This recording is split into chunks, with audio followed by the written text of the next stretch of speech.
AI is incredible. It can teach you how to fry an egg and even write a poem, pirate style. Yarr! But it knows nothing about your work. Slackbot is different. It doesn't just know the facts. It knows your schedule. It can turn a brainstorm into a brief. And it doesn't need to be taught. Because Slackbot isn't just another AI. It's AI that knows your work as well as you do.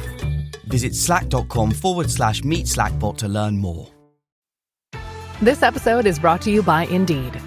Stop waiting around for the perfect candidate. Instead, use Indeed sponsored jobs to find the right people with the right skills fast. It's a simple way to make sure your listing is the first candidates see. According to Indeed data, sponsored jobs have 4 times more applicants than non-sponsored jobs. So go build your dream team today with Indeed. Get a $75 sponsored job credit at Indeed.com/podcast. Terms and conditions apply.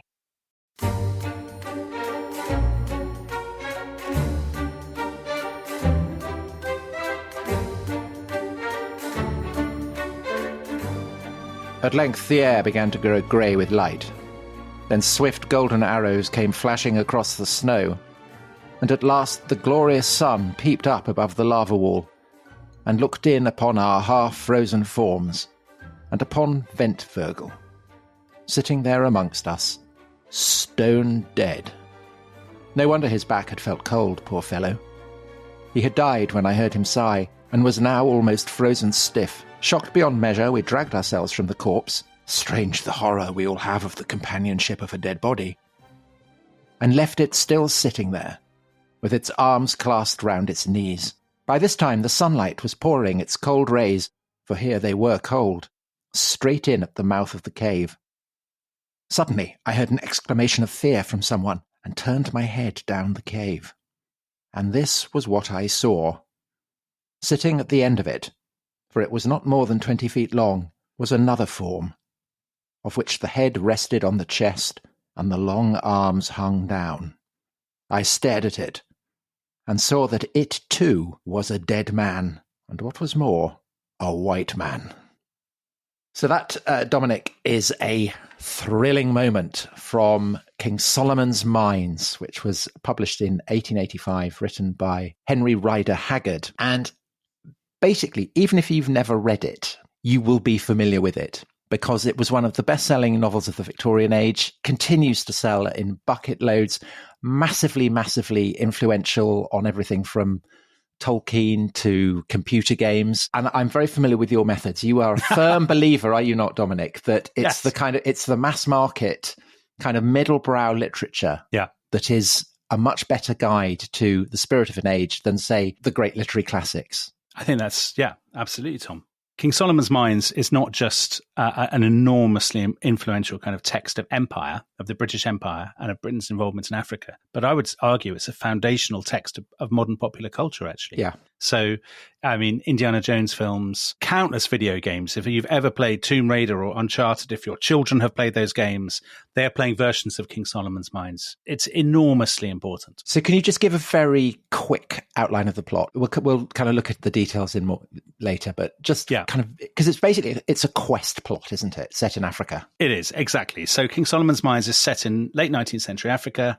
Our hero is Allan Quartermain. We'll go on to talk about him. He's a hunter, he's an explorer, he's an adventurer, and he teams up with a sort of little fellowship, Tom, I think it's fair to say. Yeah. And they set off over this extraordinary, fantastical landscape. So incredibly parched desert, isn't it? Exactly. And they arrive at this mountain, and that's where the scene of the cave with the frozen white man. Exactly so. Exactly. They are heading into the blank spaces of the map. Again, something we'll come back to a little bit later. And they're in search of King Solomon's treasure mines. They believe that there's treasure there.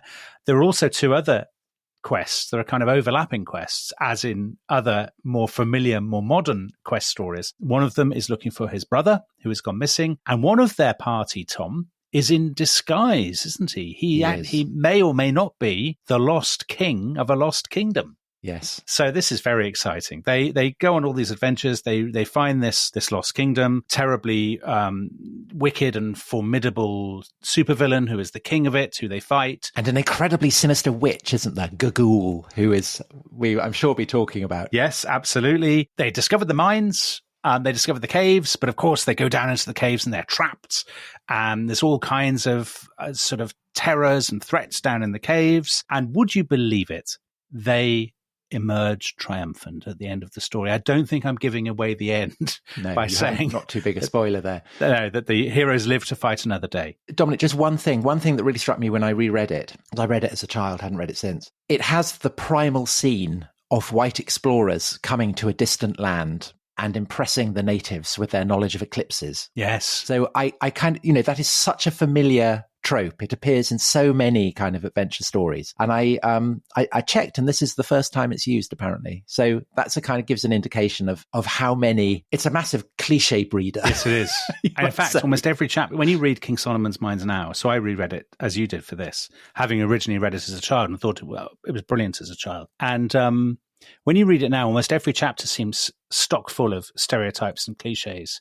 But often that's because it's the first time they were. Yeah. So all the scenes of them going into the mines and the caves and they discover dead bodies, which everybody has seen if they've ever seen a Hollywood movie. Yeah. It's King Solomon's Mines that creates that. Although having said that, of course, there are a lot of cliches that are bred of the imperial age. Yes. That are liable to seem offensive now. Yeah. So we'll probably come to that as well. Anyway, so Rider Haggard. Yeah. Who is he? Right. So we're a history podcast, not a lit crit podcast. So let's root King Solomon's Mines in history. So Henry Rider Haggard is a classic kind of child of empire, somebody who goes out to seek his fortune in empire. So he's the 8th of 10 children born to, what's his name, William Haggard. Who claimed descent from a Danish nobleman, I read. That's right, yeah. They're a family of kind of squires in Norfolk. And what's quite interesting about Haggard is Haggard, not unlike his greatest fan, who's J.R.R. Tolkien. So you probably spotted, many of the listeners, the similarities with the Lord of the Rings in the story. So Tolkien was a massive fan of Haggard. Haggard, like Tolkien, from the very beginning has a sense of kind of loss and nostalgia, and he's backward looking because his family are one of those families who owned a lot of land in kind of rural England, and with thanks to free trade and the import of kind of cheap foreign food and stuff, their world is embattled and their world is kind of in decline. Well, so Dominic, did you read that Brandon Hall, which was the setting of The Go-Between, Hartley's great novel, that was based on Rider Haggard's childhood home? Do you know, I didn't know that at all. What a brilliant! The Go-Between is one of my favourite books. Well, there you go. It all connects. Very good. So anyway, they're sort of being squeezed. Now, Rider Haggard's older brothers have gone to public schools and to Oxford or Cambridge. He was sent to Ipswich Grammar School. He was seen as less bright than his brothers, but in fact his father was extremely rude to him and said he was a complete failure and you're destined to be a greengrocer. Yes, harsh words. Like Margaret Thatcher's father, Tom, who was a greengrocer. Anyway, obviously William Haggard, who was a barrister, was completely wrong about this. But his childhood, I mean, you can see as a breeding ground for a lot that's going to appear later in his novel. So he's, as a child, he was very kind of keen on hunting, shooting, fishing, all that kind of stuff, yes, which will reappear. And he had a very sinister rag doll, didn't he? He did. Called She Who Must Be Obeyed. And his nurse used this doll to kind of menace him into obedience.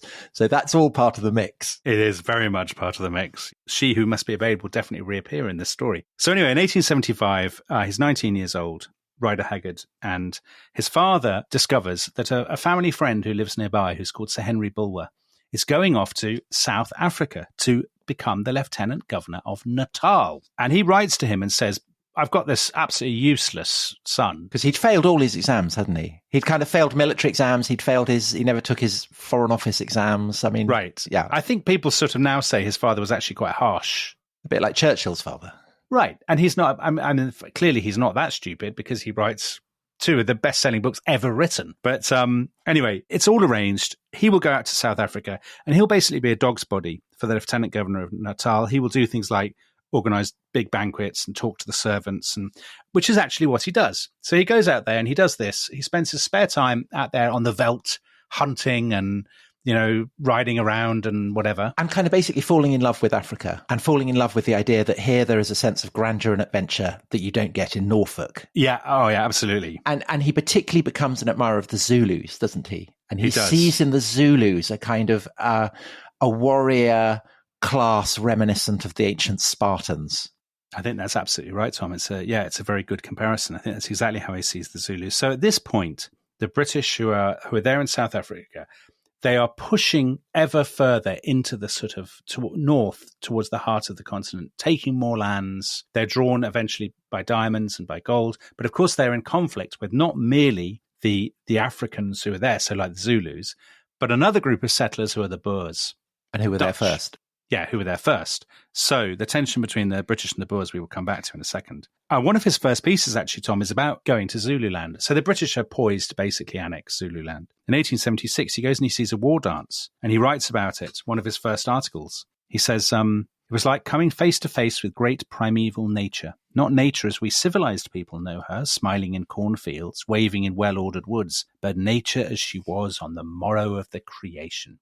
That tells you something about the British attitude to Africa and Haggard's attitude to Africa. The idea that it's primeval, that it's unspoiled by modernity, that somehow it's truer, cleaner, more authentic, but also it's more, I hate to use the word, this is the word Haggard would have used, he would have said it was more savage. He would, but equally this sense of a kind of pristine warrior potency that perhaps has been diminished in Britain. Yes. But among the Zulus is it can stretch right the way back to, as he says there, the beginning of time. And there's this kind of amazing detail when the Britain and Zulu go to war, British army gets wiped out at Isandlwana. Then there's a heroic defence by British soldiers at Rorke's Drift, which is the subject of the film Zulu. And Rider Haggard actually goes and he visits the battlefield of Isandlwana after the battle, and he reported seeing crushed cartridge cases and a broken cricket stump and ball. Oh, crikey. And there's maybe something there of that sense that you get with Kipling, who kind of despised muddied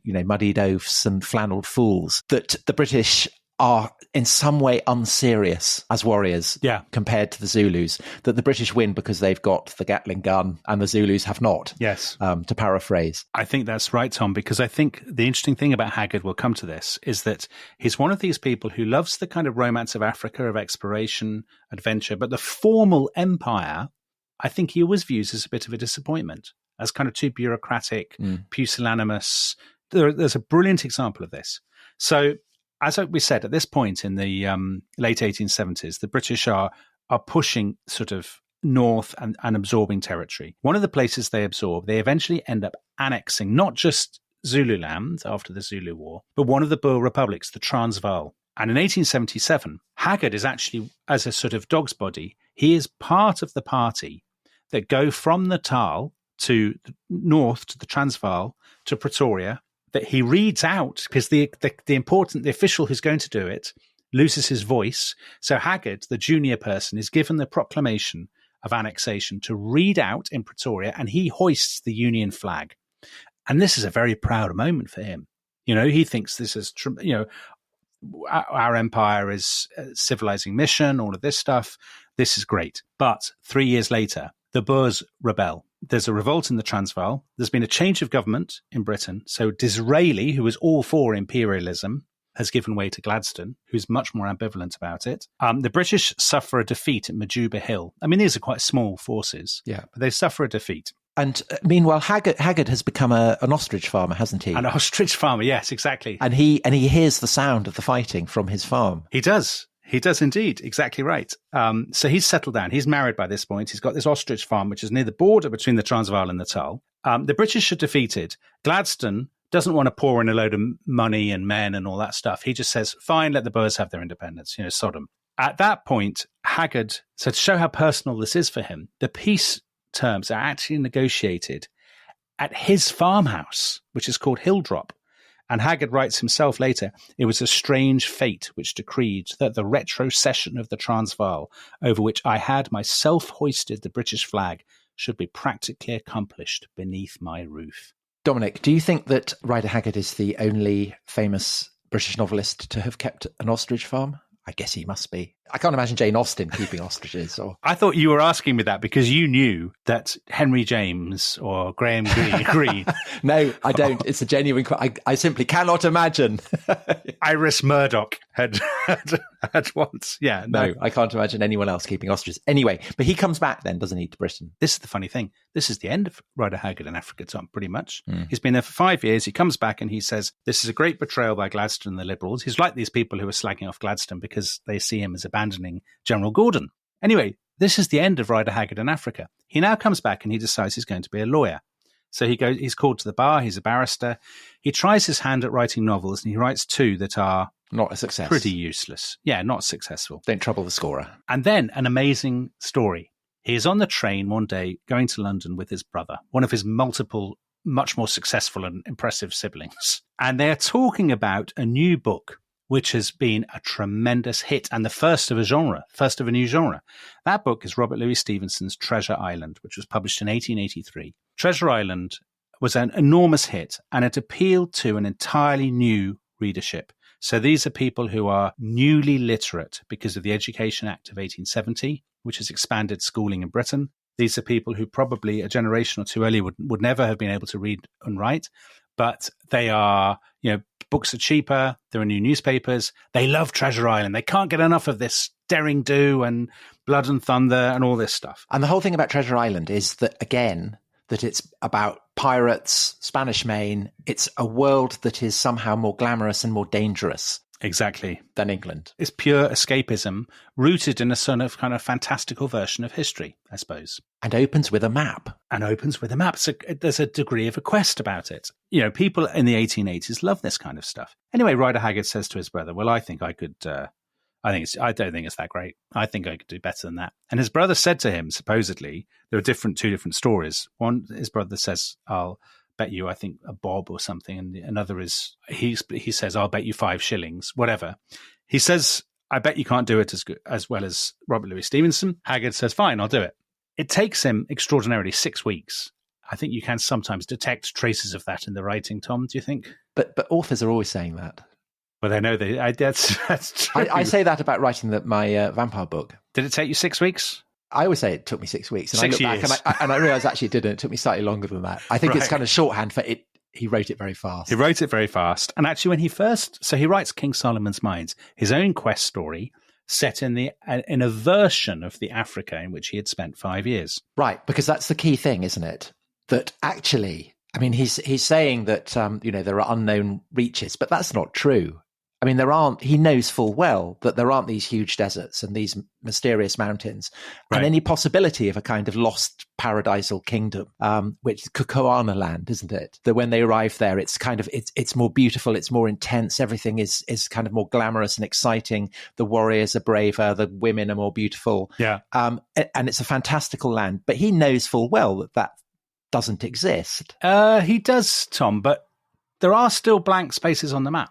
Kind of. At the time that we should come back to explorers. But not that blank. We'll come back to explorers.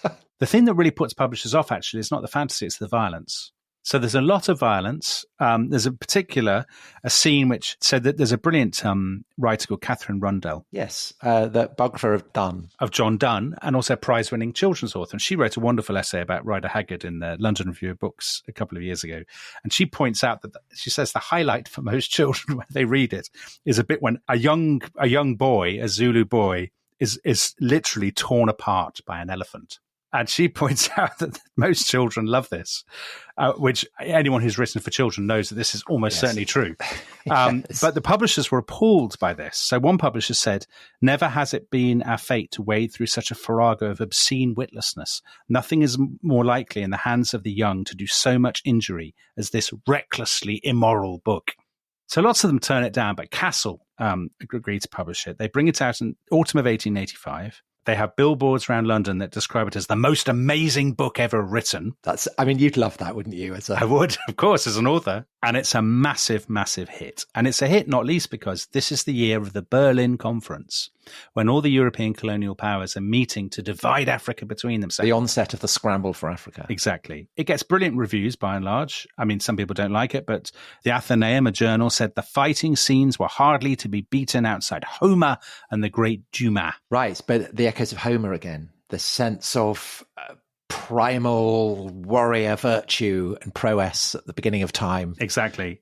Still to be found in the heart of Africa. Now, funnily enough, Robert Louis Stevenson, who Haggard had set out to beat, he actually writes to Haggard and he says, well done, tremendous book, your fine, weird imagination. But he also says to Haggard, just be careful with your prose, you should slow down a bit.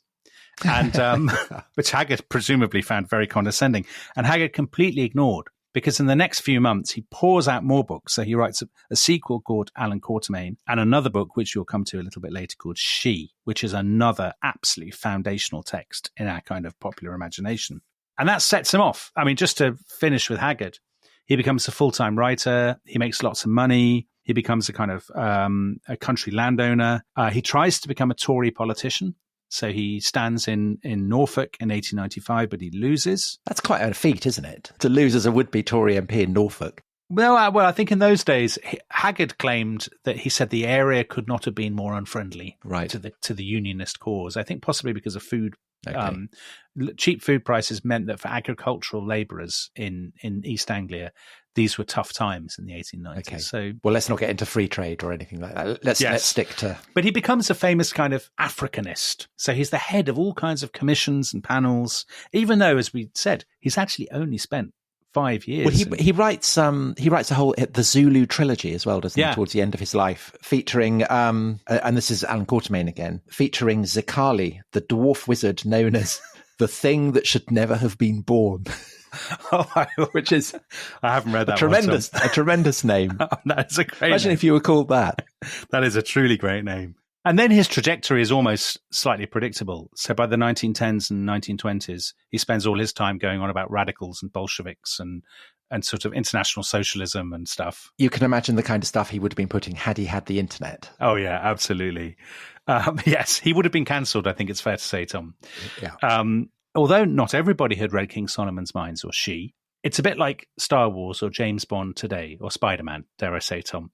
Never heard of it. Almost every sort of thinking, reading person in the English-speaking world would have been aware of those books, of the Allan Quartermain character, and of the cliches and the kind of the tropes that...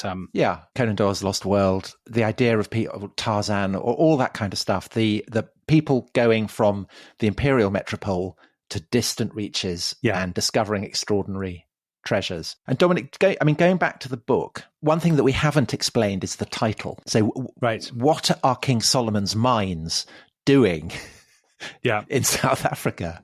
I mean, it's quite a long way from Jerusalem. Yeah. And that is also a kind of enduring part. So you mentioned in Indiana Jones, the idea that there are lost civilizations waiting to be discovered. And that, and this is quite kind of Atlantis. We talked about this in the Atlantis thing.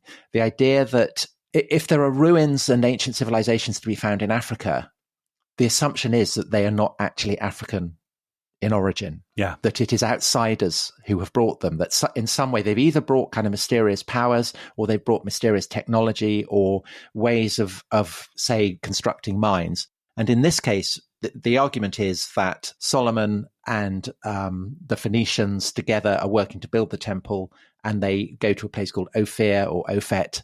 And basically, in King Solomon's mines, Ophir is identified with Kukwana land. But in the Bible, Tom, doesn't it say Solomon received tribute of gold, peacocks, cedarwood, stuff, general stuff from this place that has never been pinned down. Yeah. And people were always, all through the medieval period, people were fascinated by the idea that there was some lost kingdom out there, which was the real Ophir or Ophet, and this place must be incredibly rich. And that sort of became conflated with the other idea, massively popular in medieval period, that there was a lost Christian king out there. Called Prester John, Called Prester John, which was clearly based on some garbled memory of Abyssinia, of Ethiopia. But there's also one other kind of Solomonic element, which is the Queen of Sheba. Yes. And basically everyone knew where Sheba was. It's southern Arabia. But increasingly in the Middle Ages, people don't want to be satisfied with that. And they start thinking, well, where else could it be? And because Africa to Europeans is unknown, it's unmapped, people start thinking that in some way Prester John and Ophir and Sheba are somehow kind of blended and are to be found in the depths of Africa. So, I mean, this goes right the way back to the 16th century when the Portuguese are starting to really, go upriver, and they're basically the only Europeans to do it. So, in 1552, there was this guy called João de Barros who wrote a whole book in which he conflates Prester John and the Queen of Sheba and says that there is a ruined city in the middle of Africa, and this proves to be an incredibly potent idea. And over the centuries that follow, people keep looking for it. Yeah. And then for Rider Haggard, the key thing is that in 1871, an explorer called Karl Mauch, is it? Karl Mauch? I think it's Karl Mauch, isn't it? Karl Mauch. He discovers a spectacular ruined city. But that's the thing, Tom. I mean, people have been talking about, is there a ruined city in the middle of Africa, a medieval city, for hundreds of years? And there is. And, there is. And this is Great Zimbabwe, which dates back to the 9th century. And as you said, Karl Mauch finds it. I think it had been found by, there's another German guy who'd found it a few years earlier, but he takes Karl Mauch and Mauch popularizes it, doesn't he? Yeah, and so this is happening a decade or so before Rider Haggard starts work on King Solomon's Mines. And can I read you what Karl Mauch said about what he found there? Do. Okay, so he's writing here the tones of a sober and measured archaeologist. It can be taken as a fact that the wood which we obtained from Great Zimbabwe actually is cedar wood, and from this that it cannot come from anywhere else but from the Lebanon. Furthermore, only the Phoenicians could have brought it here. So that's the level of evidence. I mean, people now read this and they say, my gosh, this is pure imperialism. European observers just could not get their heads around the idea that people in what is now Zimbabwe could have built a medieval city because they didn't think Africans were capable of it. So they had to invent all these sort of ideas that people had traveled ridiculously long distances and established Phoenician colonies in South Africa or whatever. Yeah, I mean, it's clearly racist. It's clearly founded on the idea that Africans can't produce their own civilization. Yeah. But it is also, I think, expressive of a desire to join this beautiful, to Europeans, exotic land of adventure to reference points that they will understand. Yeah. And so that's basically, in King Solomon's Mines, the Homeric. So that's there's a kind of great war is fought in Kukuanaland, and it's described in very overtly Homeric terms. The Viking. Yeah. So one of the heroes in King Solomon's Mines, like Haggard himself, is of Viking descent. Sir Henry. He's often described, isn't he, as with his big hair and his beard and his enormous muscles. Haggard absolutely has enormous physical enthusiasm, shall we say? Well, he absolutely does. And so this figure, what's he called? Sir Henry Curtis? Sir Henry Curtis, yeah. Sir Henry Curtis joins up with the Zulu guy who we described at the beginning, who has been accompanying them as a servant, but when they arrive there, turns out to be the rightful king of Kukuanaland, Ignosi. He's Aragorn, basically, isn't he, Tom? He is Aragorn. He and Sir Henry both dress up in the same kind of war gear, and Rider Haggard is very, very keen on it. The dress was no doubt a savage one, but I am bound to say I never saw a finer sight than Sir Henry Curtis presented in this guise. It showed off his magnificent physique to the greatest advantage, and when Ignosi arrived presently arrayed in similar costume, I thought to myself that I never before saw two such splendid men. And I think the thing there is the idea that Ignosi is part of a culture, in Rider Haggard's view, that is still on a level with Vikings and with Homeric Greeks. And Sir Henry Curtis, by going there, has been able to reclaim his own status as someone equivalent in a way that he would never have done had he stayed in his ancestral estate back in England. Yeah, I think that's absolutely right. He has this idea that which I think is enormously potent, and actually you can see in all kinds of popular culture today, this idea that by going to Africa, you will somehow turn the clock back, cast off the degeneracy of modern life, and become more truly authentic. But also, going back to Haggard and Great Zimbabwe, just before we go to the break, Haggard wrote a preface to a history of Great Zimbabwe, of this site. He absolutely believed that it was Phoenician. I mean, what would strike us as just an absolutely ludicrous, bonkers idea. Sort of Netflix-worthy, Tom, I think is fair to say. And Haggard said, what was the condition of this empire and what the measure of the effective dignity of its emperor points rather difficult to determine. I mean, which is putting it mildly. But then he says, it is legitimate to hope. It seems probable even that in centuries to come, a town will once more nestle beneath these grey and ancient ruins, trading in gold, as did that of the Phoenicians, but peopled by men of the Anglo-Saxon race. Well, and in fact, that kind of does happen, because in 1890, the region that Great Zimbabwe is standing in, a place called Mashonaland, is occupied by Cecil Rhodes' British South Africa Company. And Rhodes becomes absolutely obsessed with the idea that Zimbabwe was Phoenician. And he sets up a company, which is brilliantly called Rhodesia Ancient Ruins Limited, which claimed the exclusive tourist rights to it. Yeah. And of course, Rhodesia, Mashonaland, gets given Rhodes's name, and Rhodesia will become a kind of white settler country. So exactly. So in some ways, Haggard got what he wanted, because, of course, gold was one of the things that was driving the British deeper and deeper into Africa. Listen, we should take a break, Tom. There's so much to just, I mean, it's such a fascinating subject. There's so much to unpack. And we shall return after the break with talk of explorers, big game hunters. But also, for any female listeners thinking this is all a bit masculine, we will also be discussing Rider Haggard's attitude to the ladies. Exactly. We're like Mitt Romney. We've got binders full of women, and we'll be back after the break.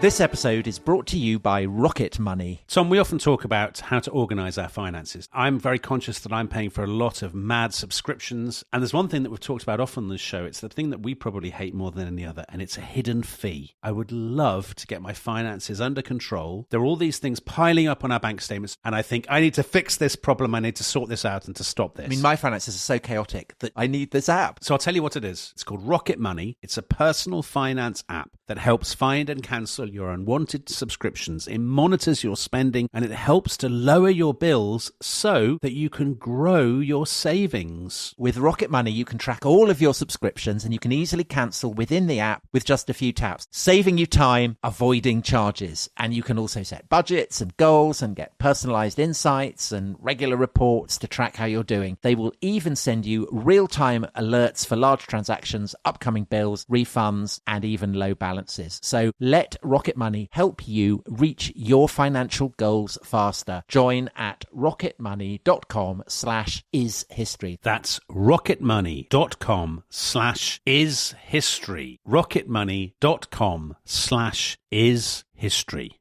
Año nuevo, los mismos Extra Value Meals de McDonald's. Ahora te puedes llevar 2 snack wraps y papitas y una bebida mediana por solo $8. Solo por tiempo limitado. Precios y participación pueden variar. Los precios pueden ser más altos en Hawái, Alaska y California y con entrega.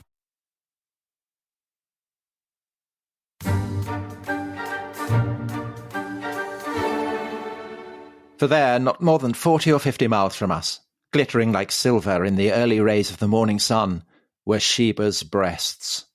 And stretching away for hundreds of miles on each side of them was the great Solomon Berg. Now that I, sitting here, attempt to describe the extraordinary grandeur and beauty of that sight, language seems to fail me. I am impotent, even before its memory.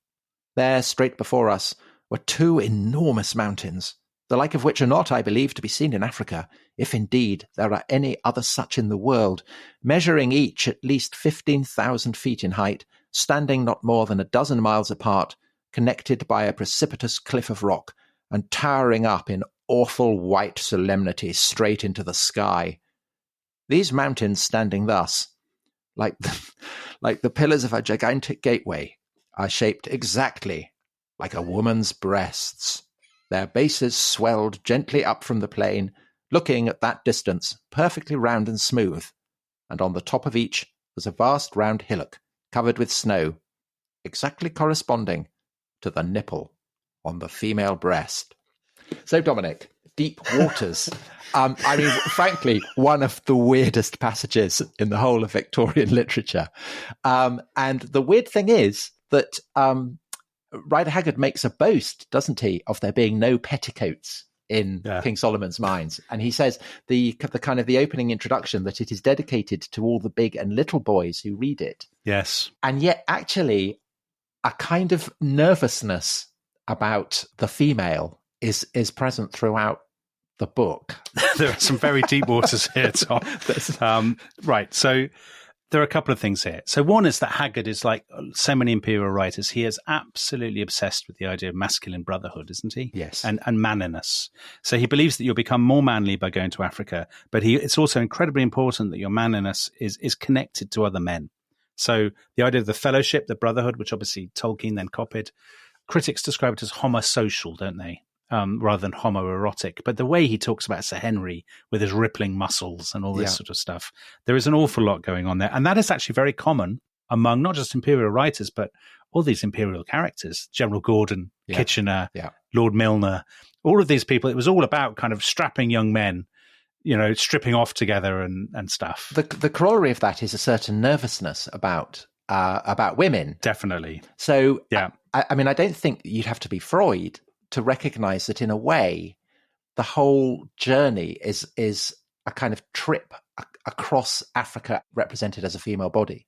So the breasts, I mean, literally the Queen of Sheba's breasts, and then they go into this beautiful kind of paradisal land, and then they go deep underground. Into the tunnels. And they get trapped there. Yes. They can't get out. I know. There's a lot going on there. Tom. And they get trapped there by the most memorable character in the whole book, who is this witch called Gagool, who is, I mean, fabulously ancient. And when I say fabulous, I mean literally so, because I mentioned how they have the whole thing, the stunt with the eclipse and things, and how this impresses everybody with their ability to kind of command deep magic. But Gagool is not impressed because she has already seen this happen, which implies that she is literally centuries old. Catherine Rundell, in her essay in the LRB, says that Rider Haggard is obviously obsessed with monkeys because she is described as a monkey, and people who are so old that they've basically become like monkeys are a feature throughout Rider Haggard's fiction. That's right. So Gagool, by the way, we mentioned Tolkien. I think Gagool is very Gollum-like. She kind of capers around like a monkey. Gollum's often described as a monkey. She's wizened and kind of wrinkled, and it's as though by living so long, she's become stretched. She's become stretched, and she's kind of degenerated into something that's not entirely human. Yeah. And now, obviously, there are all kinds of things going on here. So she's a woman. She's also obviously, she's black, she's African, and there's all kinds of weird stuff going on in Haggard's mind. There is another woman called Fulata. She's a kind of love interest. So she has to die. She's killed. Yeah, she's very pretty and she dies. And Allan Quartermain, now she's become obsessed with one of his traveling companions who is, Captain Good. Who spends the whole time walking around without trousers on. She's obsessed. All the characters are obsessed with his legs. And it's clear that she and Good are a couple, or going to become a couple. And so when she dies, Allan Quartermain says, "Feel bound to say that I consider her removal a fortunate occurrence, since otherwise complications would have been sure to ensue." In other words, you can't shack up with an African woman. Right. But the complications in Haggard's mind are not just social, they're biological, right? Because this is an age when racism is scientifically based, increasingly. Yes, absolutely. And there's quite a lot of that in Rider Haggard's novels. So the masculine brotherhood and the idea of becoming, more truly yourself when you're out with your friends, your male friends in Africa, hunting elephants and having adventures, that goes hand in hand with this idea that back home in the cities, surrounded by all the trappings of kind of urban industrial modernity, the race is becoming degenerate. That the white race, this is the word terminology Haggard would have used, is losing its kind of vital sap and all of this stuff. And this fear of racial degeneracy runs right through. I mean, it's not just Haggard, but so much of the kind of culture of the 1880s, 1890s, 1900s. So every British defeat, but that defeat against the Zulus, the defeat in the First Boer War, and then later on, much more so in the Second Boer War, they're all explained by the fact that people say, well, what do you expect? All these people work in factories and they live in the cities. They don't hunt elephants. Yeah. They become racially degenerate. And this is now the character who epitomizes this, the woman character, is the person from Haggard's other big bestseller, and that is She. And that's another quest. So we don't have time to kind of go into all the details of that. But basically, the lead character in She is like a combination of Gagool and Fulata, and she's basically... So she's very beautiful, but thousands of years old because she's maintained the secret of eternal youth, but is an incredible witch. Yes. So she's Aisha. I mean, she's one of the dominating female characters in, I would say, in all popular fiction. She gets the name that was given to Rider Haggard's rag doll from his childhood, She Who Must Be Obeyed, and which in the Rumpole books, Rumpole that's right. calls his wife She Who Must Be Obeyed. So if you read She, I mean, She is an intoxicating book. It's very, I mean, it's hard not to read it with your kind of Freudian hat on, isn't it, Tom? Catherine Rundell had something very funny to say about Aisha, though, because she subjects the characters who've gone on this quest to colossally long monologues. She says, she rants like Nigel Farage and has only one point to make.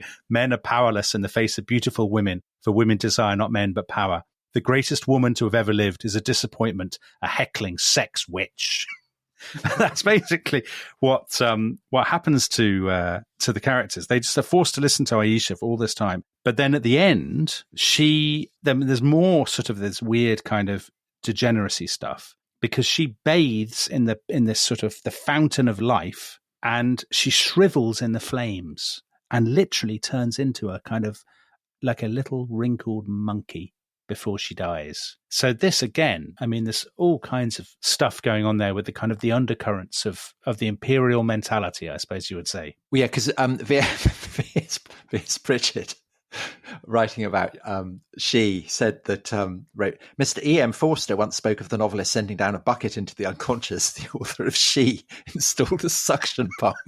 Yeah. I mean, it's very, very right. But She is the primary text of the Lost World genre. In Brian Aldiss's history of science fiction, his kind of definitive canonical history of science fiction, he says She creates this idea of the empress, the priestess, the sorceress, that is at the heart of so many scientific romances.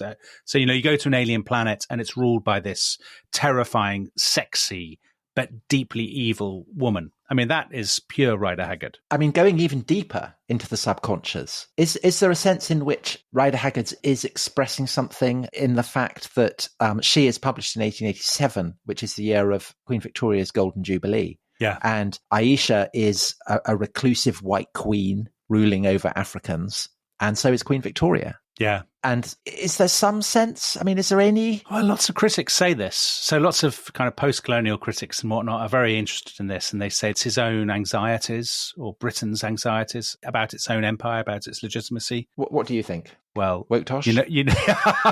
I can be a bit skeptical. So there's part of me that says, yeah, it's probably a coincidence. I don't think so, because I think the whole idea of white queens is so associated with Victoria.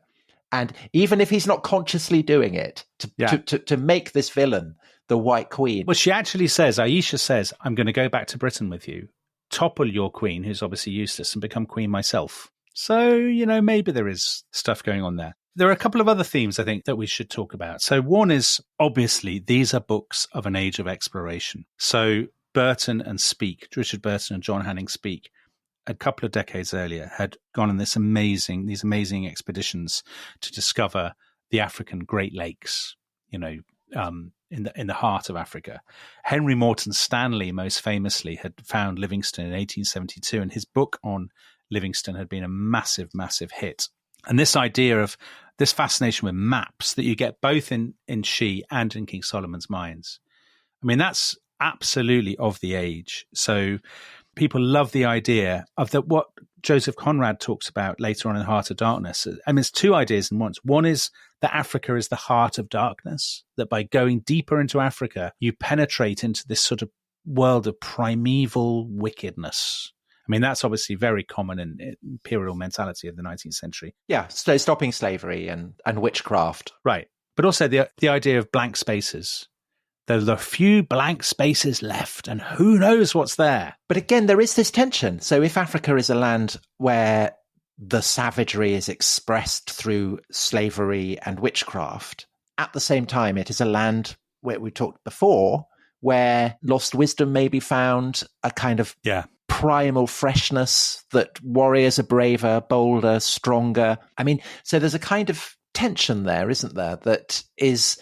I suppose if you're writing novels, it results in you not just writing kind of racist propaganda. Yeah. I mean, there clearly is enthusiasm for the British Empire in Rider Haggard's books, and there is definitely quite a deep strain of racism there. But it's not just racist. It's not just imperial. It kind of reaps narrative fruit from those tensions. It does, because as you said, he regards the character of Ignosi in King Solomon's Mines, let's say, as noble, as impressive.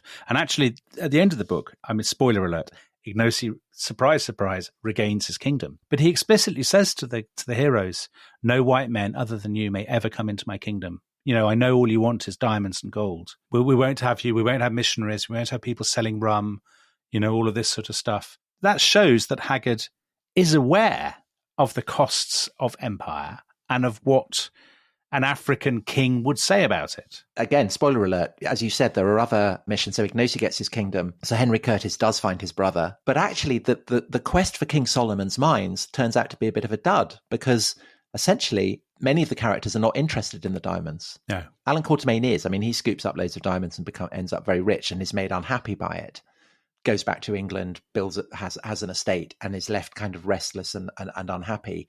But Sir Henry Curtis doesn't take any diamonds at all. And throughout the book, the obsession of Europeans with diamonds and gold is relentlessly criticised, really. It is. I mean, the fascinating thing about Haggard, and it's actually of so many of these imperial writers, Kipling, I think, is very similar, is that he's too good a writer to be just a racist propagandist. To be jingoistic, yeah. But when he's not writing novels, he's incredibly jingoistic. Yeah. He writes again and again kind of letters to the Times and things saying, so in 1913, he says, the future of Africa will not be a conflict between the Britons and the Boers, but the inevitable, though let us hope, far-off struggle for practical supremacy between the white blood and the black. And he's always saying this stuff. 1924, in his diary, the great ultimate war, as I've always held, will be that between the white and coloured races. And that history will ultimately be the story of the bloody conflict between implacably opposed races. But I suppose the tension there is that he's not taking for granted who would win a war between the black and the white races, because his anxiety would be that the white race is degenerate and that the black race, as a Desandwana, is braver, stronger, kind of less corrupted. Exactly that. He talks again and again in his, and other writers do as well, about how life is struggle. He's a social Darwinist, a classic social Darwinist. So he gives these words to Aisha and she. In this world, none but the strongest can endure. Those who are weak must perish. The earth is to the strong and the fruits thereof. For every tree that grows, a score shall wither, that the strong may take their share. I mean, that's, it's like something from Nuremberg in the 1920s, but this is absolutely what people are saying, by the way, at the time. It's not unusual. He's obsessed with the idea that in Britain, they've lost their kind of manliness. And actually the heroes that he likes are not generally traditional imperial figures. They are big game hunters, explore. I mean, he's absolutely of that generation that fantasize about these kind of maverick, virile, sort of eccentric characters. So there are two models for Allan Quartermain. So Quartermain says at the beginning of King Solomon's Mines, I've been trading, hunting, fighting, or mining all my life, which is it's very Wilbur Smith. But the real life inspirations for Quartermain, there are two of them. One is a guy called Frederick Selous, who was an explorer and big game hunter from the 1870s onwards. He is an amazing character, actually. He'd never be big enough, I think, for the rest of his history on his own. But when he was 19, Frederick Selous in 1870, I read, and I quote, he knocked unconscious a Prussian game warden who tackled him while he was stealing buzzard eggs for his collection. Right. And he had to leave the country at once to avoid imprisonment. So he left Prussia. He went off to Africa. He was British. He went off to Africa, ended up working for Cecil Rhodes. He shot 78 elephants in 3 years. The Natural History Museum to this day, Tom, has 524 animals shot by Frederick Selous, including 19 lions. Wow. And he died at the age of 65 fighting the Germans in the First World War in Tanganyika.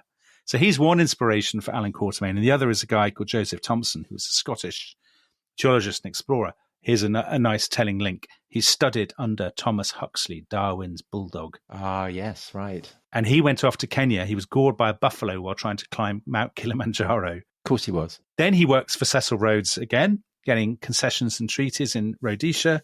And actually, Haggard was accused of plagiarizing his book about travels with the Maasai. Right. So all of this stuff is a sort of network of imperial connections and neuroses and anxieties. And all this thing about people hunting, people simultaneously admiring and fearing native peoples whom they are displacing and ripping off. The sense of a frontier that is slowly closing. Of course, what it reminds you of is the Wild West in America, yeah, and the role that has played in the American cultural imagination. And there's a sense in which basically Africa is playing that role for British fiction writers. I think I hadn't thought of that, but I think that's absolutely right. Now you mention it. It is, isn't it? The idea of hunting, the idea of the Indians in America, the Native Americans as sort of they're to be feared, but also respected as, yeah. So obviously the legacy of the Wild West continues right the way into the future. I mean, everybody is familiar with that. I guess it's more occluded, but the influence of King Solomon's Mines and that tradition, I mean, that is also absolutely a part of, it remains a part of popular culture to this day, really, would you say? I think it absolutely is. So when Haggard died in the 1920s, the Edinburgh Review I found this wonderful quote. Haggard's South African romances filled many a young fellow with longing to go into the wide spaces of those lands and see their marvels for himself, and they have thus aided far more than we can ever know in bringing British settlers and influence into the new country. They have helped to accomplish the dreams and aims of Cecil Rhodes. So there's two things, I think. One is that obviously Haggard is one of the 2 or 3 great writers of empire, like Kipling, I suppose. Mm-hmm. But also I think the themes that you've just mentioned, the things that are similar to the Wild West, but also the idea of being stuck underground, archaeological discoveries, lost worlds, layers upon layers of history that kind of adventurers are uncovering, terrifying sorceresses, all these kinds of things. I mean, they're there all the way through, aren't they? Partly, I suppose, because at the end of Haggard's life, his works were being adapted for the screen in the first kind of Hollywood film, adventure films and talkies and so on. So all these people, even if they'd never read, King Solomon's Mines or She, all these people who end up working in the cinema or in TV or, all these things, they are intimately familiar with the kind of the themes of Haggard's novels. And that's why I think you see them again and again in popular culture, running all the way through into even after the British involvement in Africa has completely changed, which obviously it does after World War II. Right, because it's there in Indiana Jones, and you mentioned computer games. Yeah. And so I think that in recent decades, there have been 2 kind of massive reworkings of King Solomon's Mines that have had global impact. The first is a kind of very British perspective. It's that of Wilbur Smith, who's a massive selling novelist, probably the biggest selling, I think, African novelist of all time. I think he sold millions and millions. And so he's from Rhodesia. Right. So grew up in Africa, lived in Africa all his life. And Rhodesia is the place where Zimbabwe, the great ruins of Zimbabwe were. And of course, in due course, when white rule in Rhodesia gets toppled, comes to be called Zimbabwe. And Great Zimbabwe, which is kind of one of the inspirations for King Solomon's Mines. I'm betraying here my intimate knowledge of the young Wilbur Smith, because in 1941, when the future best-selling writer was 8, I think, he went on this sort of nighttime expedition with his dad to go and see the ruins of Great Zimbabwe. And they obviously stuck in his mind because decades later, he wrote all these massively best-selling books in which kind of African history and lost cities and things like that all play a part, don't they? Yes, and they're novels that are haunted by regret for the collapse of the British Empire. So, right. In that sense, quite an unfashionable perspective, I think it would be fair to say. Yeah. And maybe the success of his novels says something about how people in Britain and in the broader British Commonwealth feel about that legacy. Who can say? Well, I think they appeal to a particular kind of reader, probably a sort of a reader who doesn't mind a bit of kind of pungent prose, Tom. Very possibly. There's certainly a lot more sex in Wilbur Smith than there is in Rider Haggard. But the other, I think, more recent reworking of the themes and traditions of King Solomon's Mines is perhaps for listeners a slightly more unexpected one, because it's one that comes from a kind of American perspective on Africa, and that's Black Panther. Right. Interesting. So Black Panther is part of the Marvel franchise. Yeah, part of the MCU, Tom. MCU, whatever that is. Yeah. I don't know what that means, but I'm sure it is. It's the Marvel Cinematic Universe. Right, so that's what it is. As Spider-Man, you should know all about this. So Black Panther is from a lost city in Africa. Yeah. And just as Rider Haggard says that, these great works of civilization derive from Phoenicians, so in Black Panther, the kind of almost supernatural power that the people of this, what is it? Wakanda. Yes, you mispronounced it in an earlier episode of The Rest is History and got a lot of grief from the listeners. Yes, I did. So every time I say the name, I feel nervous. But it derives from some weird metal that's landed, and somebody swallowed this metal and kind of obtained superpower. Vibranium, I believe it is. Vibranium. Yeah. Okay, so what the Phoenicians are to King Solomon's Mines, vibranium is to Black Panther, i.e., something that explains how a civilization has arisen in the middle of Africa. And so therefore, I would say, a little bit dubious, why should it need kind of outside cosmic intervention? You have an ancient civilization, you have a lost city that is in Black Panther kind of literally veiled by a kind of high-tech screen, a paradisal land. You have all the kind of stuff that you get in King Solomon's Mines. So you have this sense that people there, the warriors, and they're female as well as male in Black Panther, are stronger, harder, tougher, cooler than you'd get in the West. They even have kind of combat between rival contenders, which is very much a theme of King Solomon's Mines. Yeah. And so I think that even though obviously Black Panther, the very name is reflective of the racial politics of America from the 60s onwards, I mean, it does seem to me indubitably to be informed by that very unexpected legacy of King Solomon's Mines.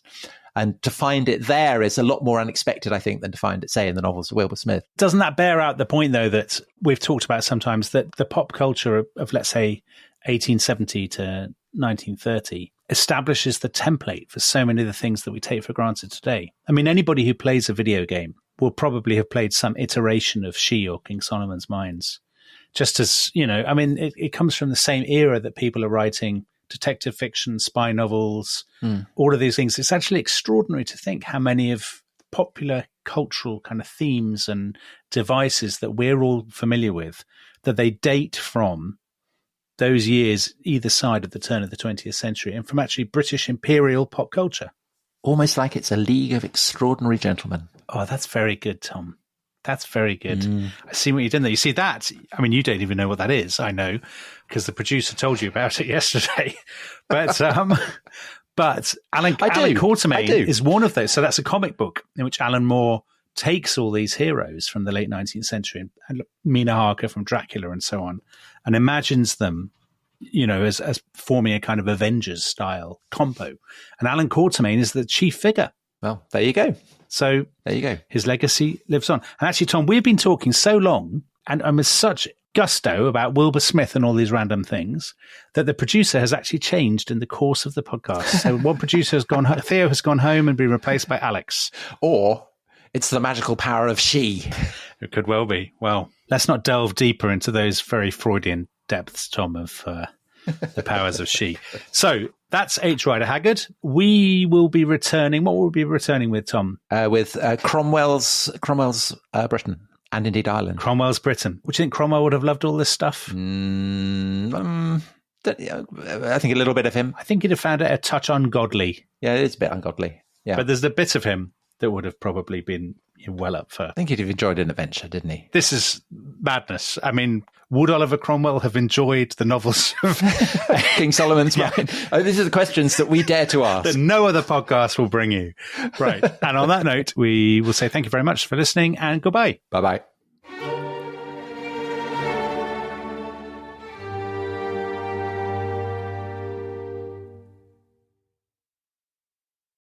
Thanks for listening to The Rest is History.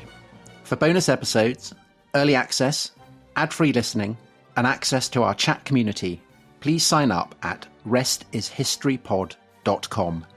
That's restishistorypod.com. Starting a business can seem like a daunting task, unless you have a partner like Shopify.